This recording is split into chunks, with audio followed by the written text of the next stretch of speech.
I'm Elizabeth Warren, Chair of the Congressional Oversight Panel. I'm here to introduce our September report on the use of TARP funds in the auto industry.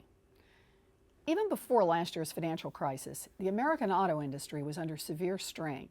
They'd lost market share to foreign competitors, they struggled with high gas prices, high pension and health care costs limited their flexibility, and auto executives had made it all worse with a long series of poor strategic decisions.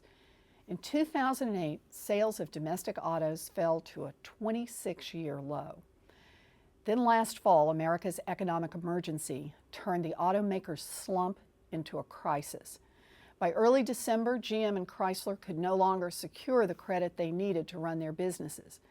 Unless they raised billions of dollars and fast, they faced collapse. That was a daunting prospect, one that the White House estimated could eliminate more than 1 million American jobs. So the Bush administration stepped in and made short-term loans to GM and Chrysler, using money from the Troubled Assets Relief Program, or TARP. The Obama administration later made more investments in the auto industry. In the later investments, Treasury played hardball. The government invested more taxpayer money on the condition that the businesses would reorganize substantially, develop a radically different business plan, wipe out the old shareholders, fire some top management, give the debt holders a haircut, and force the employees to make significant concessions. Overall, they got the plan through, but Treasury concedes that we aren't likely to get all of our money back. It depends on how the reorganized car companies do. At this point, we're just going to have to wait and see. From the beginning, there was a big public debate about using TARP money for the car manufacturers. Congress had passed TARP to help struggling banks. So the first oversight question we must ask is, was it even legal for Treasury to send TARP money to Detroit? Answering that question isn't easy, and it involves delving deep into the TARP statute. But the short version is that the law has enough ambiguity in it that Treasury is unlikely to face any effective challenge to its actions. Treasury also faced legal questions during the carmakers' bankruptcy proceedings, specifically about whether the process unfairly favored some stakeholders over others. As we've done before, the panel posed these questions to recognized experts in the field. They had some serious criticisms of the process, especially the use of a quick sale of assets rather than the more deliberative bankruptcy plan confirmation process. But the experts noted that the government's role was largely in line with the practices of other large bankruptcies. The panel found no evidence that Treasury's actions violated bankruptcy law. The government is now part owner of 2 large private companies.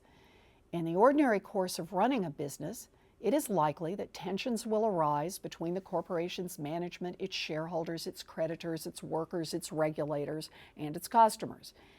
And given that the government now plays many of these roles in the auto industry, it means that politics can rear its head. To eliminate many of these problems, the panel recommends that Treasury consider placing GM and Chrysler shares in an independent trust, insulated from political pressure. A trust could also plan the exit strategy and make the decision about when to sell the shares to maximize the money that taxpayers get. Treasury should also use its role as a major shareholder in Chrysler and GM to ensure that these companies follow the highest standards of corporate governance. We own a big part of these companies, and that means we should make sure that they fully disclose their financial status, that their directors are independent, and that their executives are paid in a way that align their interests with the long-term success of the businesses.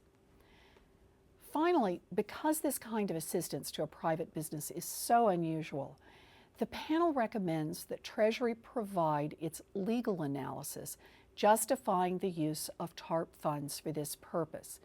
A written record may be helpful in the future. You can read our full report and offer your own thoughts by visiting our website. That's cop.senate.gov. cop.senate.gov. That's cop.senate.gov. In the end, the panel returns to an old but important refrain in this report. Treasury must be clearer, more transparent, and more accountable in its TARP dealings. The American taxpayer has a big stake in the auto companies, and you have a right to know what's going on.